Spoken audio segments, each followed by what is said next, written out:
સવારનો જે શેડાવે બે ટાઈમ જેવું સવાર કાલ તો જીરું ઘટાતું હતું એટલે આ શરદી થઈ ગઈ મને શરદીનું ઉતરા મેં કીધું વિડીયો બનાવી લો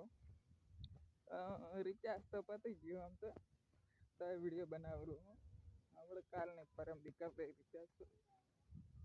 કાલથી રિચાર્જ કરી દો ને તારે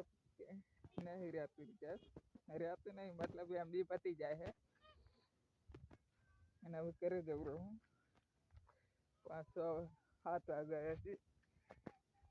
એટલે હજુ બે મશીન એક તો ખોલેલું પડ્યું મશીન હજુ જ્યારે આવી લાખી પાઈ લાખી ખરા અત્યારે વિડીયો આ હેડતા નહીં હમણાંથી હેડ્યા ખરા પણ કોપી લાઇટ આવતી હતી એ બંધ થઈ ગઈ વધારે નહીં હેડતા હું માપે હેડે वीडियो सारा लगे तो सब्सक्राइबर कर देना रोज वीडियो आएंगे 1 लाख सब्सक्राइबर चाहिए मुझे।